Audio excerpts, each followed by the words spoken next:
이 GPR이 뭐 상당히 많이 쓰이다 보니까, 그리고 이제 주로 이제 지금 상황에서는 아마 GPR 하면 뭐가 떠오르세요? 그라운드 페네트레이팅 레이더라고 하는데, 지면 투과 레이더 혹은 벽면 투과 레이더라고 표현을 하거든요.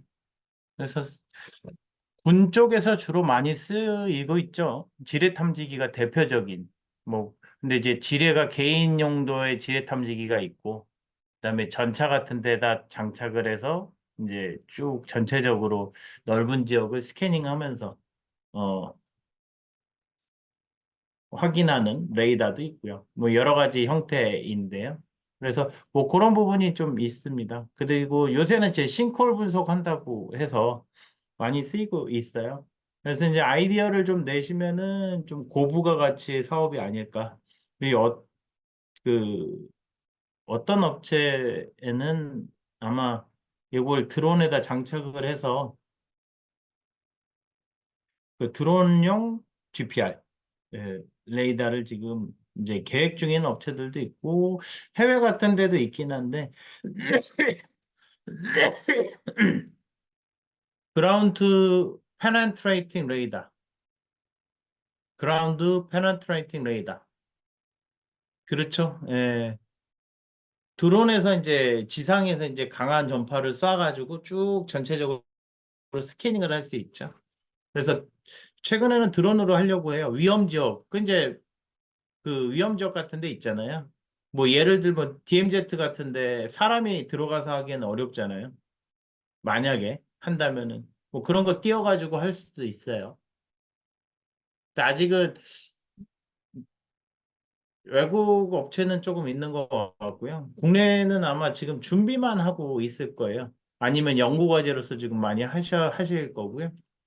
근데 이게 그 방산용뿐만 아니라 그 건축용, 그다음에 토목용도 건축할 때 뭐 요새 벽 있잖아요. 아파트 벽 같은데 그 철근 들어가 있는데 이 투과값은 조금 뭐 정의하기 나름이기는 한데요. 뭐 한 1, 2m 수준에서 들어갈 거예요. 이게 기본 장착된 것만 해고 여기서 근데 파워앰프를 좀 더 쓰면은 좀 더 깊이 투과가 될 것으로 판단은 돼요. 예. 근데 이 UWB X1 레이더의 경우 그 전압 1볼트 가지고 쏘는 거거든요. 예, 굉장히 쇼펄스 가지고. 그러니까 그 해상도도 좋고 저전력이고 깊이도 어느 정도까지 잘 들어가고 뭐 그런 상황이에요. 그래서 이제 깊이에 대해서 문의를 많이 하시는데 이게 파워앰프를 얼마나 넣었느냐에 따라 틀려요. 예. 저자음 증폭기를 얼마나 넣느냐. 뭐 보고 싶은 만큼 그러면 이제 넣으시면 되겠죠. 그 남극 쪽에서 그 빙하 두께나 뭐 이런 것들 판단을 할 때 이제 드론 띄워서 한다고 하더라고요. 거기서는 10와트짜리 쓸 거예요, 아마. 예. 그래서 그런 것도 관측을 하면서 실험을 조금 해서 데이터 그 투과 깊이에 대해서 좀 표현을 좀 해봐야 되지 않을까 싶고요. 뭐 이야기 이제 고객사의 이야기죠. 뭐 저희도 그 판매업체니까 고객사 이야기를 1, 2m 수준에서는 들어간다라는 거. 이제 거기서부터는 이제 그 저자분 중복기가 존재를 해야 된다.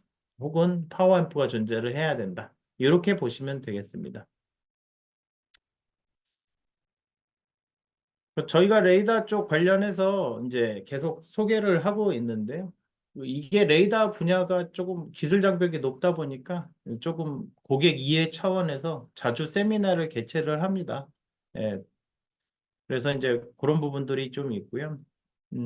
뭐 혹시나 신기술 같은 거 이해하고 싶으신 거 있으시면은 이제 RF 무선 관련해서 있으시면은 저한테 주제 요청을 좀 하시면 제가 도움이 될 것 같아요.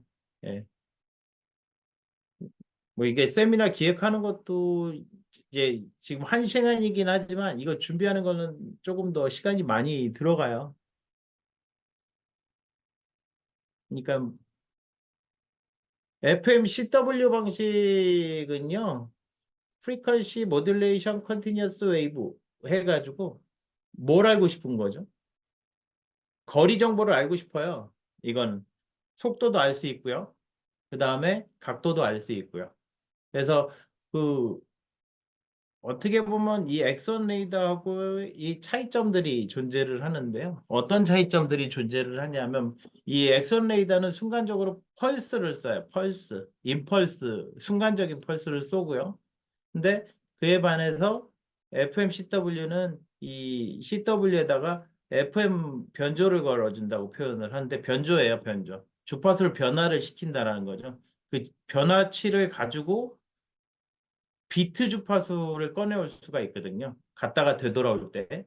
예. 그래서 그 방식이 따로 있고요. 근데 나중에 한번 저희 아니면 웹 세미나를 들으시면 좋을 것 같아요. 이 구글 이제 유튜브 같은데 아마 올려져 있거나 아니면 저희 교육센터 쪽에 있기는 할 거인데요. 네, 그래서 FMCW 방식으로 비트 주파수를 추출하고 이제 주파수를 추출을 해서 레인지 주파수와 도플러 주파수를 이용을 해서 거리와 속도를 알 수 있고 각도 이제 그 안테나를 여러 개 붙여서 각도를 알 수 있는 방식이 FMCW이고 고전력이다. 예, 와트급으로 써요. 예, 그렇게 이해하시면 좀 가볍게 이해하실 수 있고요. 그 싱콜 탐지 방법은 선제적으로 할 수 있는 방법은 없어요. 예. 예, 이 지하 세계가 상당히 복잡하더라고요. 예. 그러니까 뭐, 저 뒤에 아마 저희 세미나 자료에도 나와 있을 텐데, 이게 이제 되게 복잡해요. 네, 복잡해요. 그래서 그걸 가지고 지속적으로 탐지를 해서 변화치를 찾아내는 걸로 표현이 되고요. 그래서 이제 여기서 뭐 AI 기법이니 뭐 이제 그 데이터 분석에 대한 기법들이 되게 중요합니다. 그래서 이 집안 탐사 업체들이 검사 업체들이 따로 존재를 해요. 그다음에 농작물의 성숙도를 확인할 수 있는 해상도가 되나? 요것도 한번 테스트를 조금 해봐야 될 것 같은데. 예.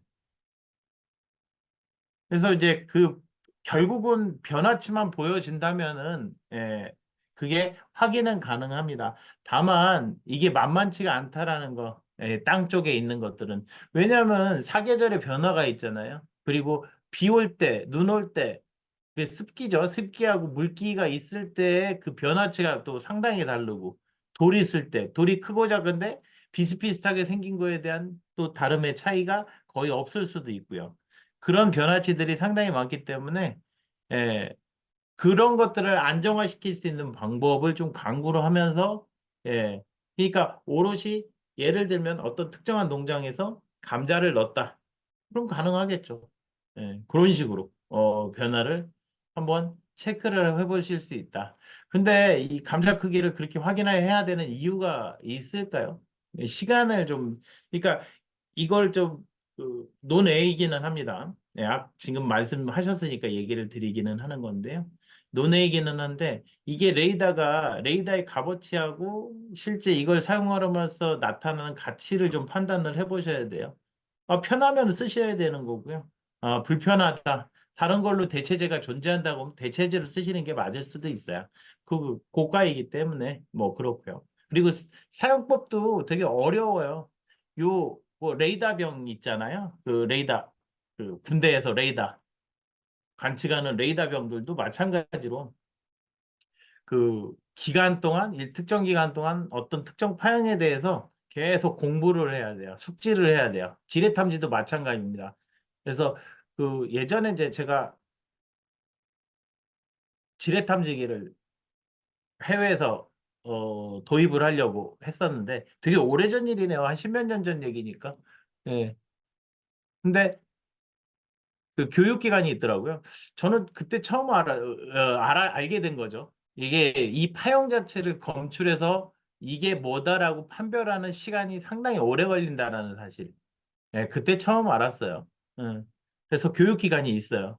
그래서 지속적으로 파형 검출을 어떻게 하는지에 대해서 파악을 해야 된다라는 거. 예.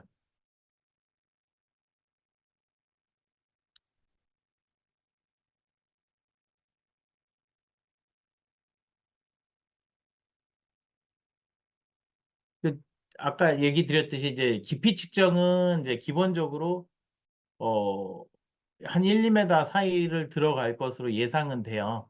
근데 요거는 이제 파라미터들을 조정을 하면서 맞춰가야 되는 과정이고, 뭐, 그 정도 검출 더 하고 싶으시면은 이제 조금 더 그 파워앰프나 저잡음 증폭기를 집어넣어서 쓰면은 2, 3m까지도 투과가 되는 걸로 저는 파악을 하고 있고요.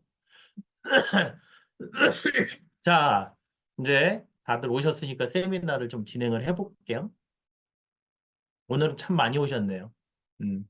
그래서 지면 벽면 투과 레이더인데 그 뭐 산업용으로서 지금 많이 부각이 되고 있어요. 이게 이런 레이더 제품들이 대부분 그 전량 해외 산이기 때문에 그 국산화하는데도 상당히 의의가 있을 겁니다. 업체분들께서도 예, 다만 이제 시간이 조금 소요가 된다. 당연히 그러겠죠. 그래서 그런 부분들을 조금 더 고민을 해보셔야 되는 부분들이 있고요. 사업화해서 이런 것들은요, 임팩트가 있는 산업군이라고 표현을 해야 될까요? 그러니까 한번 그 레퍼런스로 들어가면은 이 빼내기가 쉽지가 않은 거죠. 그래서 안정적으로 왜, 한 10년, 20년씩 쓰니까. 네. 그래서 계속 그 안에 교체 수요, 소모품이나 이런 것들만 변화를 주면 되는 겁니다. 예, 그래서 그런 식으로 돼 있다라는 거 하나 말씀을 좀 드리고요. 뭐 간단하게 주파수 특성을 얘기를 해보면은요. 직진성, 반사성, 굴절성, 간섭성, 회절성을 가지고 있다. 네, 전파라는 거는 이 전차의 고유의 성질들을 가지고 있고 이 주파수마다 그러한 특성들이 달라요. 주파수가 낮은 것들이 조금 더 유리한 상황이 돼요. 이 GPR 같은 경우는 주파수가 낮으면은 이 침투 깊이가 깊어진다라는 사실. 네, 그 얘기 하나 드릴 수 있고요. 그다음에 그 높아지면 높아질수록 직진성이 강해요. 직진성이. 근데 문제는 직진성만 강한 게 아니라 감쇄성, 신호가 손실이 많아지는 상황. 그것도 주파수의 성질 중에 하나입니다. 그래서 트레이드 오프가 되게 중요하고요. 그 얘기도 하나 드리고 싶고요. 그다음에 전파의 성질 중에 이제 이 신호를 쏘면은요, 신호를 쏘면 얼마나 갈 것인가. 방금 얘기했듯이도 되게 궁금한 게 그런 것들이잖아요. 심도, 이제 깊이값, 그리고 얼마나 거리까지 갈 수 있는지 이런 것들이 되게 관심사인데 이거는 정확하게 표현하기가 상당히 어렵습니다. 그 이유는요, 무선 환경은 원인이 알 수가 없는 상황들이 많아요. 그래서 대략적이라는 표현을 항상 쓰죠. 대략적으로. 근데 이론상으로 계산하는 방법론은 이 계산 방법론을 쓰고요. 자유공간 상에서의 얘기인 거고요. 그래서 전파의 세기는 길이가 길어짐에 따라서 반비례한다. 제곱분의 1에 비례하게 돼 있죠. 제곱분의 1이에요. 제곱분의 1. 그 다음에 똑같은 주파수라고 해도 같은 거리상에서 신호파를 썼는데 높은 주파수는 감소성이 많아지니까 더 낮은 신호를 수신받을 수밖에 없는 구조다. 이렇게 이해를 하시면 되겠습니다. 전파의 성질 중에 이제 이 전파가 10기가 이하에서는요, 어떤 대기의 영향을 받지 않아요. 대기의 영향은 두 가지 요소인데요. 하나는 물 분자하고 하나는 산소 분자, H2O, O2인데요. 주파수가 낮아지면은, 그런 영향을 받지 않다가 높아지기 시작을 하면서 요건 이제 10기가, 20기가, 60기가, 70기가, 그다음에 120기가. 요새는 이제 240기가까지도 이제 비면허 대역으로 하나 나온 게 있기는 한데요. 그래서 이런 식으로 보니까 특성들이 계속 올라가는 Y축은 뭐예요? 손실축이고 X축은 주파수축이에요. 이렇게 손실이 많이 발생한다. 그래서 이 높은 주파수들은 긴 거리의 응용 분야는 아니에요. 단거리용이라고 보시면 되겠고요. 그렇게 생각을 하시면 되겠고 그다음에 주파수 투과 특성 중에 여기에서 이제 3m 벽 사이를 놓고 이제 벡터 네트워크 어널라이저라고 하는데요. 요거는 이제 손실 측정을 한 이제 지금 장비라고 보시면 되겠는데 예, 측정 주파수는 한 예, 대략 3기가에서 신호를 쐈어요. 벽을 통해 쏴가지고 얼마나 투과하는가. 근데 벽의 재질을 유리창, 콘크리트, 그다음에 콘크리트 벽, 그다음에 나무 재질, 그다음에 나무 재질. 근데 여기서 측정값이 손실값이에요. 손실값은 예, 손실값. 손실가. 그러니까 손실이 제일 적은 거는 이 상황에서는 예, 나무 재질이 제일 적네요. 네, 이렇게 보시면 되겠는데 원래는 요거 가지고 투과 특성을 측정을 해봐도 되게 좋을 것 같아요. 예, 대략적으로 우리가 이해하기에는. 근데 이 장비를 이제 실제 업체에서 사시거나 렌트하기가 쉽지 않은데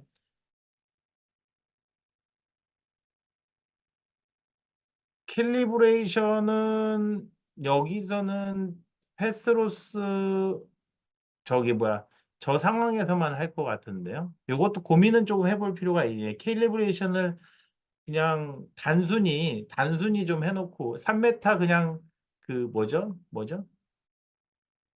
케이블.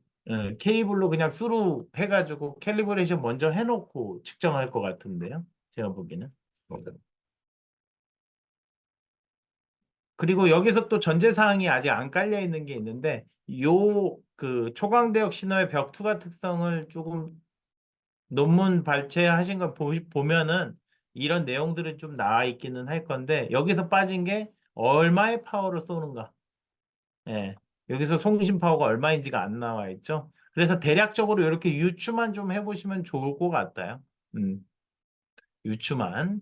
그래서 나무 재질 부분 이제 세미나실을 가로지르는 나무 재질의 파티션이 그냥 있다라고 보시면 되겠는데 그다음에 콘크리트 벽이 이제 23cm인데 4dB의 측정값을 가지니까 잘 뚫고 가네요. 그래도 우리가 생각했던 것보다는 그래서 요거는 이 파워앰프가 또 여기 달려 있으니까 요걸 또 봐야 되겠네요. 요게 그 얼마의 파워를 썼는지, 얼마의 dB 값으로 썼는지. 여튼간에 이런 특성을 가지고 있다. 보시면 되겠고요. 그래서 60기가에서는 이렇게 투각 특성하고 이제 반사 특성을 지금 확인을 하고 있다. 보시면 되겠고 0.5, 1, 1.5 거리별 수신 세기를 여기서 표현을 했어요. 장애물이 없을 때는 평균적으로 30dB 정도, 3, 40dB 정도가 지금 나오고 있네요. 그다음에 뭐 곤무나 그 뭐지? 그 뭐죠? 예. 나무판, 동판, 벽판 뭐 이런 식으로 쭉 했는데 어 가까운 거리다 보니까 대략적으로 투하 손실을 이렇게 표현을 조금 해놓은 것 같은데 여기 정의는 해놨네요. 정의는 0.5cm일 때 두께죠. 두께가 0.5cm의 고무일 때 여기 투과 손실은 4dB 정도 된다. 투과는 하네요. 그래도 예, 투과는 해요. 근데 동판은 이제 금속판이다 보니까 벽면도 18cm다 보니까 거의 투과를 못 한다고 보시는 게 맞습니다. 이거는 이제 아마 통신이 안 될 거니까요. 다. 예. 그래서 이런 식으로 한 데이터들이 있어요. 논문상에서. 그래서 뭐 그런 것들을 좀 살펴보면 좋을 거는 같습니다. 예측하는데요. 뭐 그럼 GPR이 뭐냐?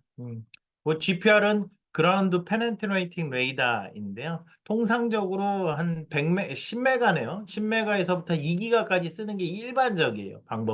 방법론 중에 가장 일반적으로 쓰고요. GPR은 두 가지 형태로 정의가 되어 있어요. 지면 투과 혹은 벽면 투과. 여기서 이런 식으로 밀착해서 쓰죠. 예. 밀착해서 그 뭐라고 해야 되나 레일이라고 바퀴라고 하나요? 예, 바퀴를 이렇게 끌어가지고 다니면서 거기에 뭐가 있는지를 파악을 하는 기법. 그때의 측정, 계측을 하는 장비다라고 이해하시면 되겠습니다. 상용 제품은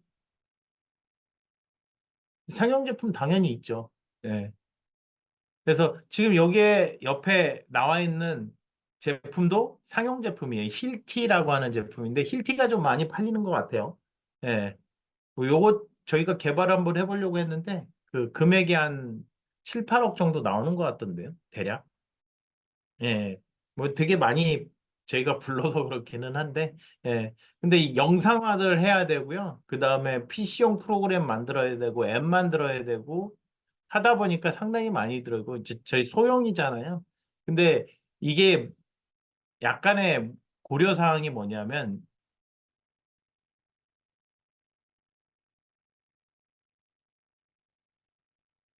람다는 사용 주파수분의 빛의 속도란 말이죠.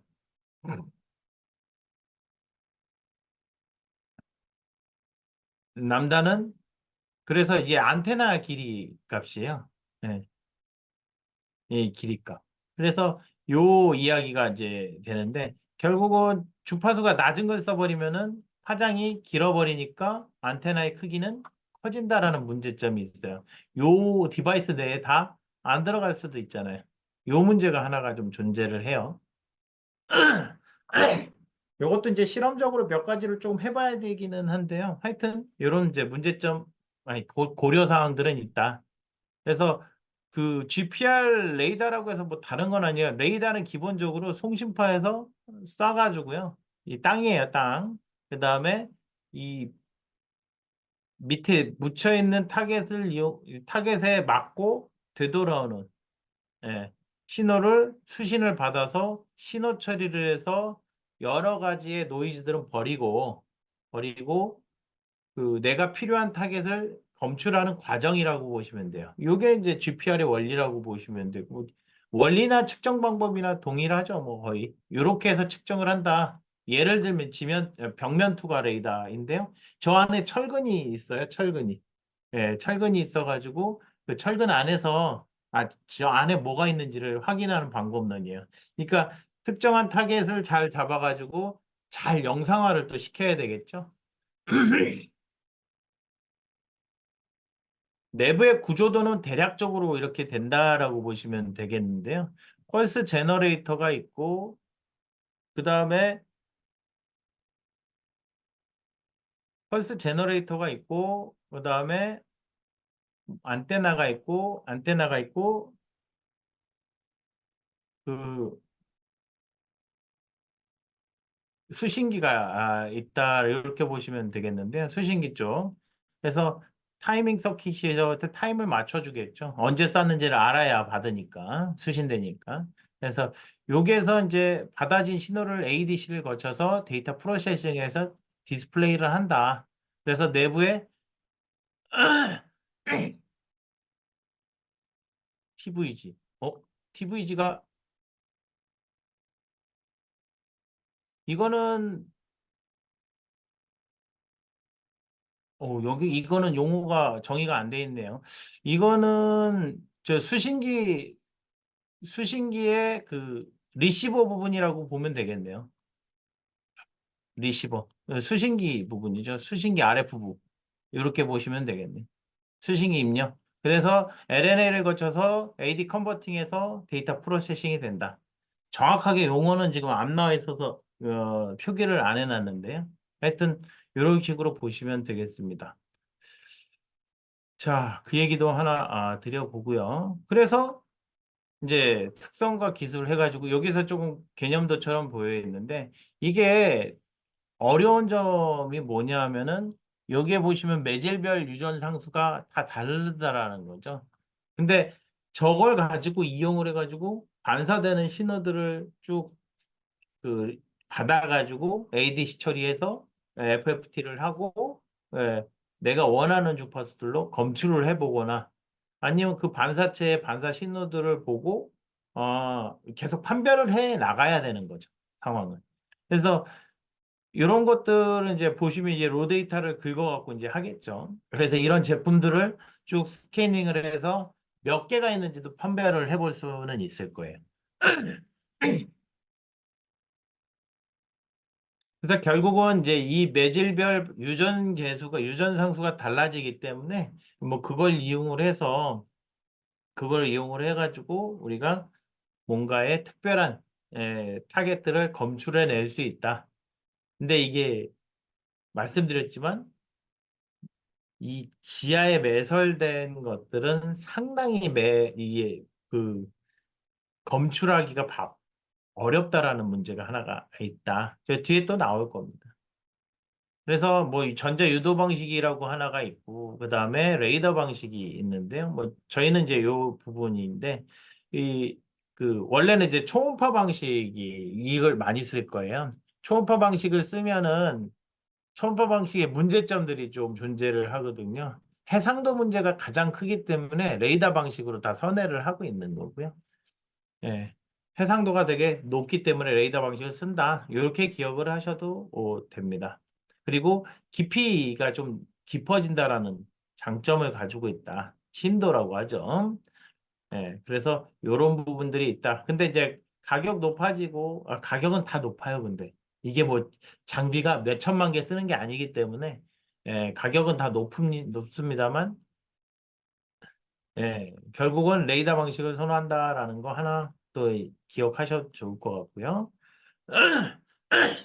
그래서 이제 몇 가지 이제 제품들이 나올 거예요. 여기 힐티 제품이라고 해갖고 제가 이제 이 회사를 홍보하는 건 아니에요. 여기 나와 있기 때문에 그래서 이렇게 지금 내부에 철근이 구성이 되어 있는 걸 지금 디스플레이를 하고 있는 거고요. 요 밑에 보면 요게 그 바퀴가 달려 있죠, 단. 바퀴 밑에 이제 안테나가 들어가 있는 거고요. 그래서 스캐닝을 해서 어, 하는데 되게 재밌는 거는 여기서 와전류가 생성이 되면서 그 와전류를 디텍션 해갖고 뭐가 있는지를 다 파악을 해서 영상화를 시키니까 상당히 복잡하기는 하겠네요. 그 다음에 뭐 GSSI, MINT, XT라는 제품이 있는데 여기서 2.7기가 1.1에서 3.1기가의 안테나를 쓰고 깊이는 50cm. 예. 그 다음에 이런 식으로 보여지는데 이게 지금 땅속을 모니터링 한 것 같아요. 아니 땅속 같아요. 땅속. 지금 얘네가 한 거는. 그래서 이런 식으로 레일식으로 되어 있는데 이런 식으로 반사파가 존재하면서 보여지게 되어 있습니다. 여기도 마찬가지 똑같은 얘기인데요. 그래서 이런 식으로 XT 제품, LT 제품이라고 되어 있어서 표현이 되어 있고 여기 보시면 근데 20m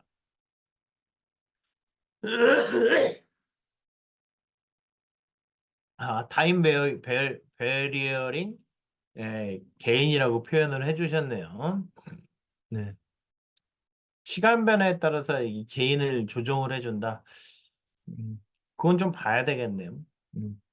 자, 그 다음에 이 리튬이온 배터리가 들어가고 이 휴대용 제품으로 되어 있어요. 그래서 여기 PRF 같은 경우는 펄스를 어, 얼마나의 주기로 표현을 해서 이제 쏘는 거예요. PRF. 펄스를 반복 주기. 펄스 반복 주파수라고 표현을 하는데 이걸 빨리 쏘느냐 늦게 쏘느냐에 따라서는 좀 차이점들이 존재는 하기는 하는데요.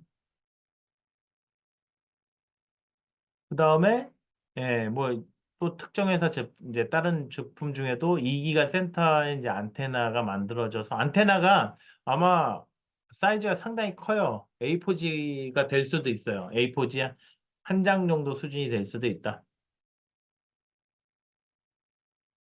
뭐 기술적으로 보면은 땅이 상당히 더 복잡하고 내부에 인공 구조물들이 워낙 많아서 예, 어려움이 많다라는 얘기, 고려사항인 거죠, 지금. 이 GPR을 사용을 할 때. 그리고 단순하게 되어 있지 않다라는 거. 흡수 반사, 이게 제일 문제인 거죠. 흡수 반사를 이제 흡수하거나 반사. 근데 흡수하면 파형이 없어지잖아요. 수신 파형들이 없어질 거잖아요. 예. 그리고 탐사 깊이는 이제 내부의 상황에 따라서 달라진다라는 거.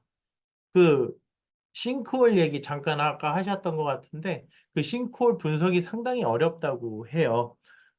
변화치가 이게 물에 의해서 된 건지 아니면 비에 의해서 이렇게 변화를 하는 건지. 그래서 그 기억이 안 나는데 몇 개월마다 한 번씩 측정을 하게 되어 있어요. 좀 위험 지역들을 좀 측정을 하고 거기서 계속 데이터를 이용을 해서 분석을 해서 문제가 좀 발생했다 싶으면 전수 검사를 또 한다요. 다른 지역까지도. 뭐 그렇게 구성이 되어 있더라고요. 그래서 저번에 한번 서울시 만나서 그렇게 얘기를 들었는데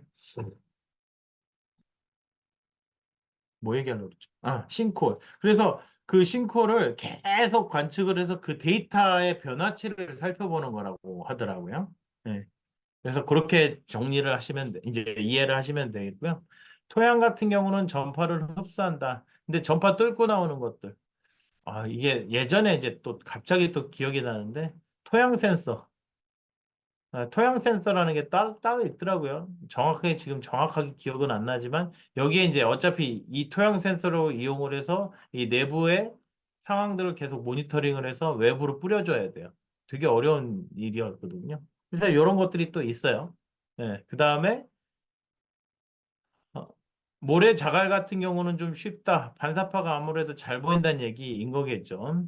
그 다음에 뭐 미사점토 같은 미세한 입자로는 이제 흡수를 해버릴 수 있기 때문에 문제가 되고 그 소금물 같은 건 불투명하다. 이렇게 전제 사항들이 좀 나와 있어요. 뭐 똑같은 얘기이지만 요거는 뭐냐 하면은 이 레이더가 이렇게 바라봤을 때 레이더가 바라봤을 때 이 수평으로 이렇게 되어 있어요. 예. 수평으로 되어 있고 이제 수직으로 되어 있단 말이죠. 그럼 얘가 어떤 식으로 보여지는가? 이제 해상도를 말한다. 그 어떤 분이 해상도 물어보셨는데 해상도라고 하면은 이제 주먹 두 개 있으면 이렇게 붙으면은 이제 하나처럼 보이잖아요. 해상도가 높다라고 해요, 낮다라고 해요. 낮다라고 할 수 있겠죠. 안 보이잖아요. 하나로 보이잖아요. 주먹 하나로. 근데 얘가 조금 더 잘 분리될 수 있게끔 보여진다. 두 개처럼 보여진다고 하면 해상도가 높다라는 표현을 쓰는데요. 이게 이제 기본적으로 이런 식으로 구성이 되어 있다고 한다면은 쏴서 바라봤을 때 이렇게 맞고 가는 거, 이렇게 맞고 리시버 쪽으로 다시 들어가겠죠. 요 차이가 얼마나 잘 보여지는가. 요게 수직의 상도가 될 거고요. 그 다음에 수평면에 나왔을 때 얘가 두 개가 잘 보여지는 정도가 수평 해상도. 뭐 대략적인 수식이 표현이 되어 있는데 당연히 주파수가 낮을수록 높을수록 여기서는 지금 레인지 레졸루션이 높을수록 좋죠. 예. 생각을 조금만 직관적으로 이 깊이를 투과하는 데는 낮은 주파수가 좋은데 그 안에서 해상도를 논할 때는 높은 주파수가 좋다라는 얘기를 이해하셔야 돼요. 그러니까 저희 지금 소개를 해드리려고 하는 엑스원 레이더라고 하는 거는 광대역을 쓰다 보니까 높은 주파수, 낮은 주파수에서부터 높은 주파수까지 다 가지고 있는 거예요. 쉽게 얘기하면. 그러니까 해상도가 높을 수밖에 없어요. 또 레이더의 해상도는 또 뭐가 좌우하냐면 밴드위스의 좌우를 많이 해요. 네, 두 배의 밴드위스 분의 빛의 속도로 빛의 속도 맞죠? 예, 제가 정의를 하니까.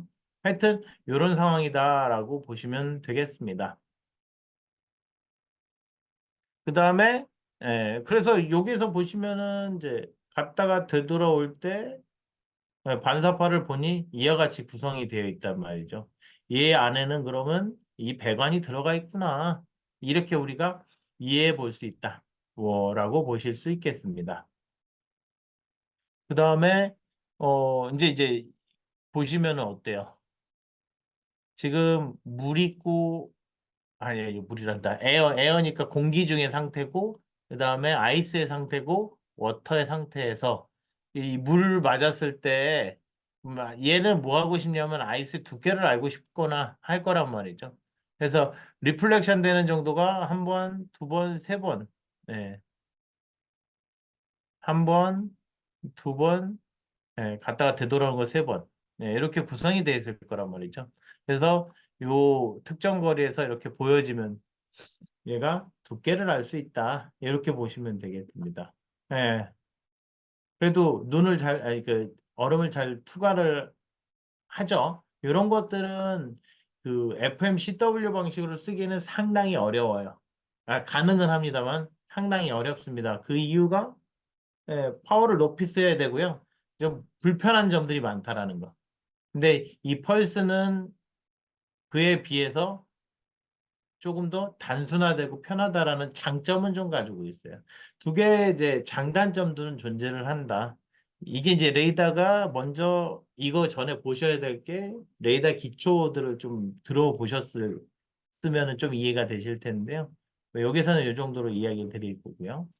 그 다음에 이 이제 움푹 파인 부분들에 물이 고여 있는 부분들을 체크를 해보는 거죠. 예. 그래서 이렇게 지금 물결처럼 보여지는 거죠. 상황은. 이런 상황에서 예, 그럼 이제 인지를 하는 거는 이 물이 이렇게 고여 있다라고 우리가 인지를 해볼 수 있다. 이제 이런 비슷한 파형들을 계속 검출을 해봐야 되는 거고요. 그 다음에 여기 배관이 있을 때 지나간단 말이죠.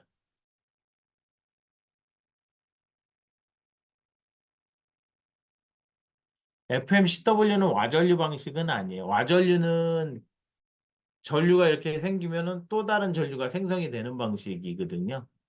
예. 그래서 두 개는 별개의 방식이에요. 별개의 방식. 또 와전류 어떤 느낌으로 보셔야 될까요? 홀 센서? 아, 루프 감지기? 이런 식으로 좀 보셔야 될 거고요. 느낌상으로. 예. 지금 여기 있는 거는 다 레이더 방식으로 보셔야 돼요. 기본적으로. 예. 근데 와전류 방식으로 해도 아마 비슷하게는 나올 거고요. 예. 아예 얼토당토하게는 안 나오겠죠. 궁금하신 거 중에 하나가 뭐가 있냐면 얼마나 심도 깊이가 들어가는가.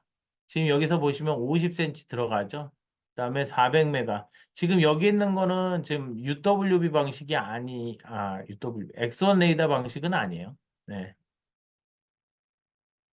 그래서 대략적으로 이렇게 심도가 정해진다. 그래서 2.7기가 할 때는 50cm니까 이걸 좀 더 대역폭을 넓게 가져가거나 주파수를 낮추거나 하면은 조금 더 깊이 들어갈 수 있다라는 거. 이제 지금 상황에서 뭐 대략적으로 보면은 이와 같이 된다고 얘기를 드리면 되겠습니다. 그래서 270메가 할 때 4m, 30m도 있네요. 100MHz일 때. 그래서 이렇게 보시면 되겠고요. 근데 이게 뭐 그냥 아주 조금 단순하게 표현되어 있는 거고요. 말씀드렸듯이 파워앰프 저자공증폭기를 집어넣으면은요, 이거보다 더 깊게 투과시킬 수는 있습니다.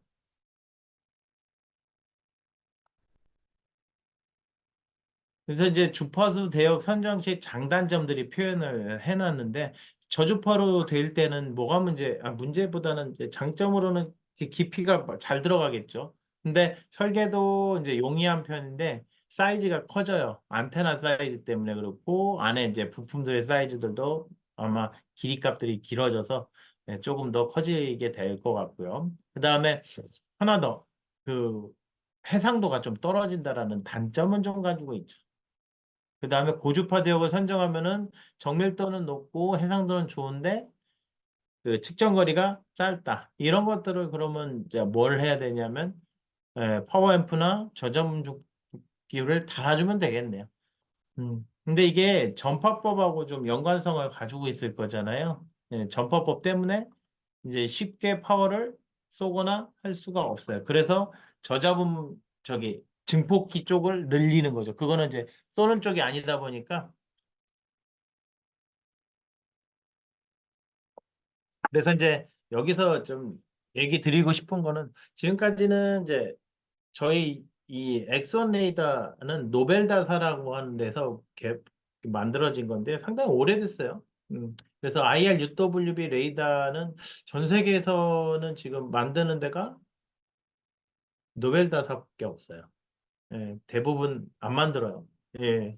그리고 요 레이더 얘기하려면 또 한참 얘기가 들어가야 되니까 여기에서만 국한을 좀 시켜야 되는데 그래서 원칩화되어 있다 보니까 경량성이 있겠죠. 경량성. 그리고 UWB 방식이다 보니까 순간적으로 임펄스를 쏘는 거거든요. 그래서 그 뭐죠? 갑자기 경량성 말고 저전력 특성, 저전력 특성을 가지고 있다.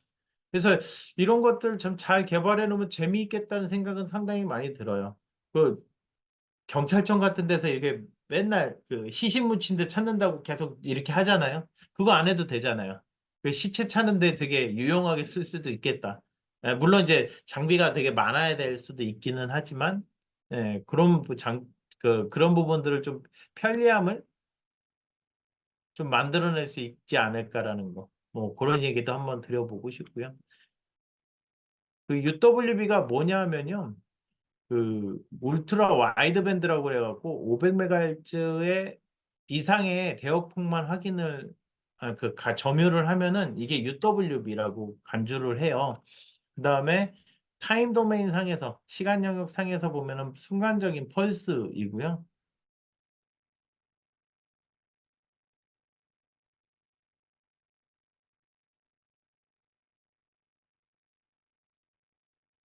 그리고 이제 규격상에서는 이제 3에서 6기가 아니 10기가 사이에 되게 많이 이렇게 그 표현이 돼 있어요. 국제 표준처럼 되어 있는데 이 지면 투과 레이더랑 벽면 투과 레이더는 주파수 대역은 정해져 있지 않으나 암묵적으로 쓰는 대역이 이제 광대역으로 이제 일단은 할당을 해놔요. 예. 낮은 주파수에서 뭐 높은 주까지 할당은 돼 있지는 않을 건데 아마 2대역 정도에서 써라라고 돼 있기는 할 것 같아요. 그리고 요게 아직은 그 기술 기준이 없어요. 즉 이게 아마 그 뭐라고 했죠? 그냥 자기 선언하고 쓰면 될 거예요. 예, 그래서 지금 그 문제가 하나가 있고 또 뭐가 있냐면 문제는 아니에요. 예, 그런 점이 하나가 있고 그 다음에 얘를 그 GPR은 기본적으로 지면을 붙이거나 벽면을 붙여서 사용을 하게끔 되어 있어요. 이걸 뭐 뒤집어서나 공간을 띄워서 하게 되어 있는 건 별도 이야기예요. 근데 드론용에 쓴다고 하니까 아마 그것도 열어줄 거예요. 뭐 열어줄 것 같아요. 왜냐하면 위험 지역들이 있으니까. 위험 지역에 돌아다니면서 사람들 찾아내는 거 혹은 뭐 밑에 문제 이제 그 지뢰 같은 거 찾아낸다고 하면은 의미가 있잖아요. 음. 그래서 그런 식으로 할 거니까 아마 할당을 받아야 되겠죠. 아니면 그냥 뭐라고 해야 되나? 그러니까 신청을 해서 그 부분을 이제 좀 승인을 받아야 되는 상황이 될 겁니다. 근데 지금 그 상황에서는 마이너스 41.3 dBm per 메가헤르츠로 지금 등록은 되어 있는 거죠. 이 상황으로서. 이 얘기를 하나 드려보고 싶고요. 그 다음에 뭐 이런 특성을 이용을 한다라고 보시면 되는데 그냥 이건 참고만 하시면 됩니다. 그 밴드위스가 증가를 하면은 장점들이 존재를 하는데요. 다중 경로가 이제 멀티패스 페이딩이라고 하죠. 그 다중 경로 간섭에 굉장히 강한 특성을 가지고 있어요. 쇼펄스다 보니까 그런 건데요. 이 대역이 퍼지지 않는 거잖아요. 퍼진다, 이제 그 대역 입장에서는 퍼지기는 하는 거지만 밑으로 이렇게 깔리다 보니까 이 잡음 자체가 상당히 낮다라는 거. 잡음 자체도. 그 다음에 저전력 특성. 왜냐하면 쇼펄스잖아요. 저전력이죠. 요 내에 있는 에너지가 얼마 되지 않잖아요. 뭐 그런 점들이 장점이 되겠고요. 뭐 SMB도 좋고 이제 거리 특성도 이제 커이어런트가 되면은 거리를 늘릴 수가 있어요. 커이어런트라 하면 송신하고 수신과의 관계가 있는 거예요. 그러니까 어떤 특정하게 타임을 쏘면 수신된 시간이 아니 그러니까 타이밍 쏜 시간을 알 수 있다. 연관성을 가지고 있기 때문에. 근데 넌 커이어런트 방식도 있어요. TX 빵 쐈는데 몰라요. 수신 쪽으로 계속 열어서 확인을 해야 되겠죠. 그럴 땐 넌 커이어런트. 예, 그렇게 보시면 되겠는데요. 그래서 이제 S&P도 증가된다, 운영거리도 증가된다. 이런 장점은 존재한다. 참고만 하시면 돼요. 그 다음에 뭐 타임에서 하고 그 프리퀀시에서 타임에서는 이렇게 쇼펄스, 그 다음에 광대역으로 퍼진 펄스가 존재를 한다. 이렇게 보시면 되겠고요. 그다음에 뭐 신호 처리인데요. 쏘면은 수신이 되잖아요. 수신이 되면 그냥 그 수신된 데이터를 계속 받아가지고 샘플링을 해버려요. ADC로. 그래서 그거를 거리값으로 환산을 할 수가 있어요. 그냥 그 시간 TOF인 거잖아요. 그 시간 자체가 계속 샘플링을 해서 보고 해당 거리에 해당 거리에 뭔가가 반사체가 존재하면 이런 식으로 파형이 다른 파형이 나타나겠죠. 그러면 여기가 몇 미터에 특정한 어떤 물체가 존재한다. 이렇게 이해를 하실 수 있고요. 그 다음에 예, 여기 보시면 수신 쪽, 송신 쪽, 송신 쪽, 수신 쪽이 있는데 요것도 되게 어려워요. 그냥 모르셔도 상관은 없어요. 그냥 넣어놨어요. 그래서 이 IRUWB 방식이 재밌는 게 빵 쏘면은 프레임 옵셋을 줘가지고 밀어놔서 해당 거리에 있는 그 물체에 대해서 수신되는 데이터를 받는 거거든요. 그래서 이 샘플링을 하기 시작을 하는데 한 빛 들어올 때마다 계속 옮겨줘요. 예, 한 비트씩 옮겨줘 갖고 여러 개의 패러럴로 신호 처리를 한다. 그럼 어때요? 패러럴로 신호 처리를 하니까 속도가 빠르겠죠? 예. 그래서 이 39기가 샘플링이에요. 상당히 높습니다. 예. 예. 샘플링 오실로스코프에서 30기가 막 그 오실로스코프는 몇 천만 원씩 하죠. 예. 그렇게 보시면 되겠습니다. 대략적인 거로 이해하시면 되겠고요. 그 다음에 뭐 그 정도만 이해하시면 되겠네요. 다른 건 너무 어려우셔가지고 여기 이해하기가 좀 쉽지 않을 것 같은데. 예, 프레임 옵셋은 뭐냐면 말씀드렸듯이 쉽게 얘기해 드리면은 1에서 10m까지를 우리가 1m, 10m 이렇게 볼 수 있단 말이에요. 그러면은 이거를 제가 5에서 10m까지만 볼 수도 있어요. 예. 프레임 옵셋이에요, 그게. 요만큼만 보겠다. 여기에 샘플링 된 데인데 전체를 다 보면 데이터량이 높겠죠. 예. 그런 문제점들이 있기 때문에 전체를 다 보지는 않고. 그래서 특정 거리 이렇게 볼 수도 있다. 예. 그게 프레임 옵셋이다. 보시면 되겠고 이런 식으로 뜨고 이 X축이 이제 빈이라고 표현이 되어 있는데 요건 이제 빈에 대한 계산식이 존재를 하니까 해당되는 거리가 어떤 반사체가 있는지 물체가 있는지를 알 수 있다. 이렇게 이해를 하시면 되겠습니다. 예. 요 앞에는 뱅신호라고 해요. 뱅신호. 이게 TX에서 RX로 되돌아오는 리키시 신호인데요. 저거는 빼고 보게 되어 있고요. 그 다음에 PRF는 얼마나 펄스를 반복을 해서 송수신을 할 거냐. 송신하고 계속 송신을 때려갖고 이제 받겠죠. 그러니까 송신주기가 되겠네요. 송신주기. 자, 그 얘기 하나 드리고요. 그다음에 여기 엑선 레이더라고 되어 있는데 엑선 레이더는 이렇게 메디컬 어플리케이션도 쓸 수가 있어요. 이거 가지고 뭘 하냐면 이게 암 진단을 할 때 휴대용 기기로서 지금 그 외국에서는 연구를 많이 하고 있거든요. 그다음에 그 벽투과 그다음에 레벨 센싱 이런 것들을 하는데 이건 주로 벽투과용 지면 투과 용도로 보시면 되겠습니다.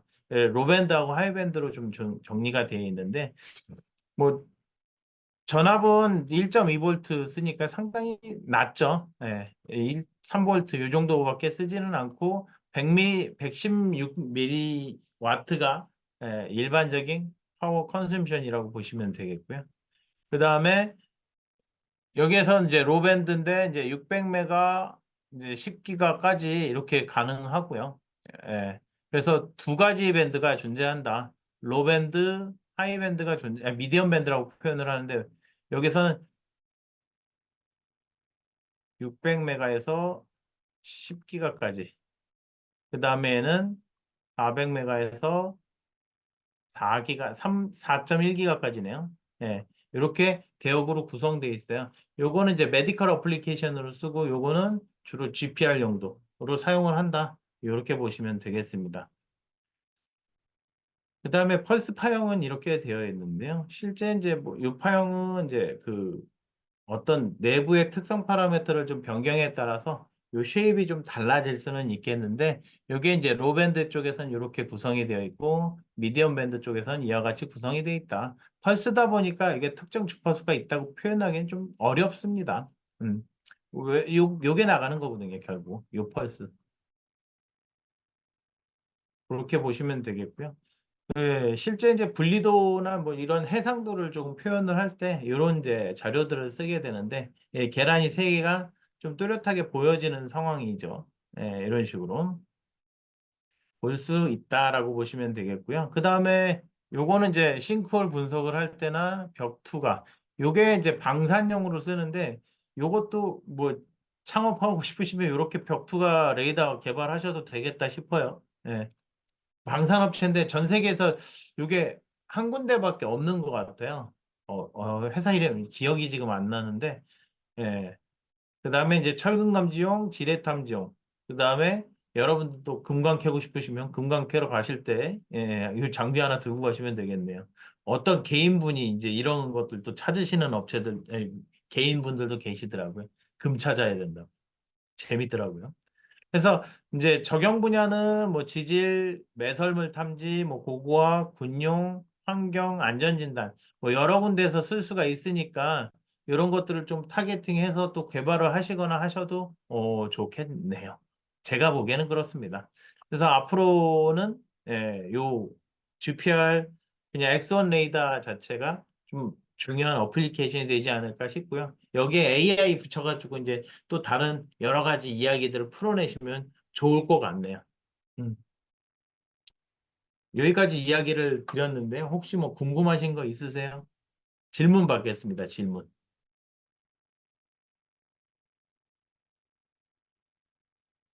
뭐 기본적인 기술은 GPR이라고 해서 뭐 별다른 건 아니고요. 그 사용되는 분야 자체가 조금 다른 분야. 예. 이 지면이나 벽면 이런 거에 이제 좀 포커스가 돼 있어서 GPR이라는 표현을 썼고 되게 오랜 동안 쓴 개념이고요. 물도 투과는 가능한데 많이 투과가 안 되는 거죠. 완벽하게 투과가 안 되고요. 음. X1 레이더는 말씀드렸듯이 X1 칩의 이름이에요. X1, X2, X4, X7, X9 이런 식으로 나가는데요. 노벨다사의 제품이고요. 저희가 이제 노벨다사의 대리점이에요. 네. 근데 지금 X1 레이더 같은 경우는 외부로는 안 보여지고요. 내부에서 예, 그 방산 용도로 주로 판매가 되고 있고 저희는 안전재난 쪽으로 판매를 많이 하고 있고요.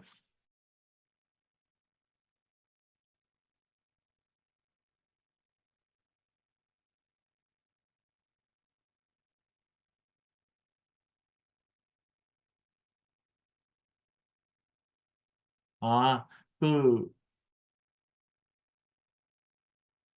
이 X1 레이더, UWB 레이더 로직 게이트로 구성이 돼 있어요. 디지털 시스템이라고 말씀을 드렸죠. 그래가지고 뭐 낫 게이트나 뭐 이런 게이트 논리회로들이 상당히 많이 들어가 있어요. 솔직히 저희 블로그는 이해하기가 쉽지는 않아요. 뭐 설명을 그쪽에서 해주지도 않으니까. 그래서 뭐 그런 게이트 소자들 모스FET나 모스FET는 안 들어간 것 같고요. 게이트 회로들이 대부분인 것 같아요. RF 쪽 이제 회로는 시모스로 되어 있고요. 시모스로 구성이 되어 있고요. 뭐 그렇게 간단하게밖에 얘기 드릴 게 없네요. 네. 이 블록 자체가 뭐 이렇게 막 그 설명이 막 주구장창 나온 게 없어요. 문헌들 자체가. 그래서 뭐 실제 이렇게 이야기하기도 상당히 어렵기는 한데요. 하여튼 뭐 그렇습니다.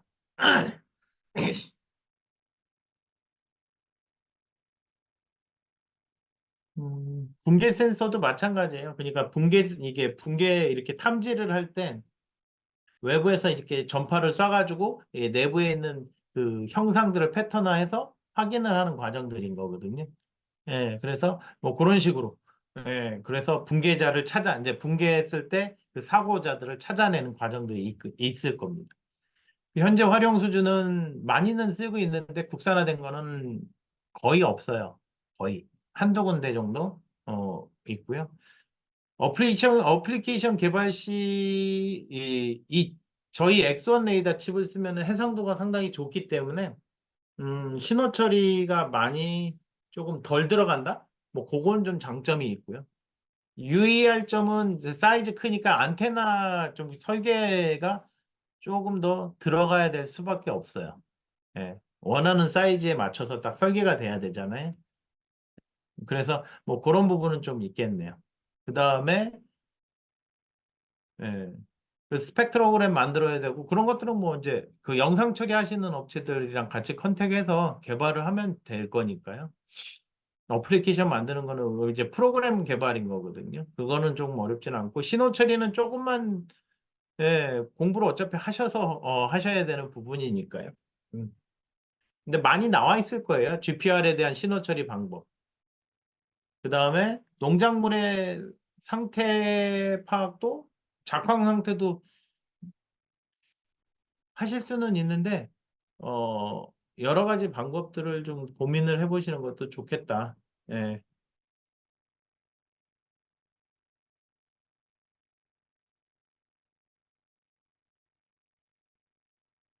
OPMF 할 때는 OPMF가 높은 주파수까지 커버를 못 하잖아요. 예. 그러니까 어느 주파수에 따라서 LNA로 구성을 할지, 이제 TR 레벨로 구성을 할지, 뭐 그게 정해지겠죠. 근데 그 TR 레벨로는 가급적 안 하시는 게 낫지 않을까 싶어요. 그 언제 그거 튜닝을 하고 있어요, 전체를. 그래서 그냥 그 칩화된 걸 쓰시는 게 그렇게 추천을 드려요. 예. OPMF 하신다면은 그냥 증폭기 튜닝 그냥 그 OPMF만 가지고 예, 하시는 게 나을 것 같네요. 제가 보기에는. 그다음에 어플리케이션 소개는 여기 이제 보셨듯이 적용 분야 이런 것들을 잘 보셔야 되는 거고요. 그다음에 레이더 신호 처리 레이더 네, 레이더 신호 처리는 잘 하셔야 되는데 이것도 이게 레이더 신호 처리가 정형화가 되어 있지 않아요. 네. 그래서 그 논문 보고 공부를 하셔 가면서 코드를 짜셔야 되는데 그래서 매트랩을 먼저 쓰시죠. 일반적으로. 아니면 옥타브 혹은 파이썬을 요새는 써도 되겠더라고요. 라이브러리가 워낙 많아서 기본적으로 거기서 검증해 가지고 그거 코드를 바꾸시면 되는 거니까.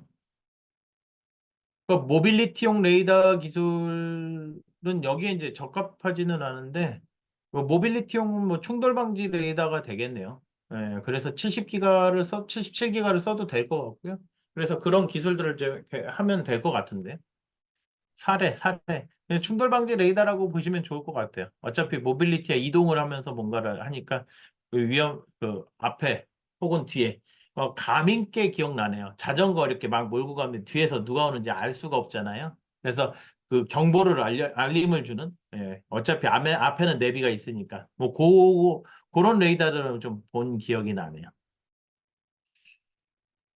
그래서 뭐 그런 얘기들을 드려봤습니다. 예.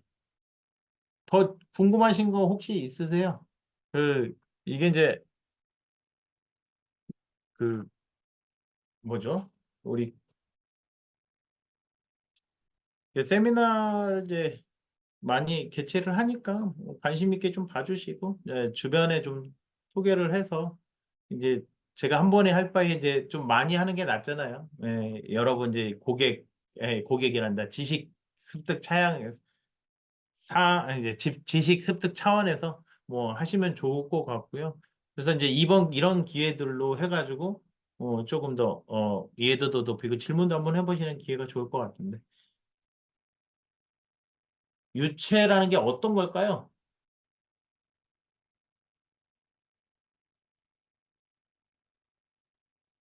유체의 개념이 제가 없어서 아 물과 섞인 모래라 그럼 이제 그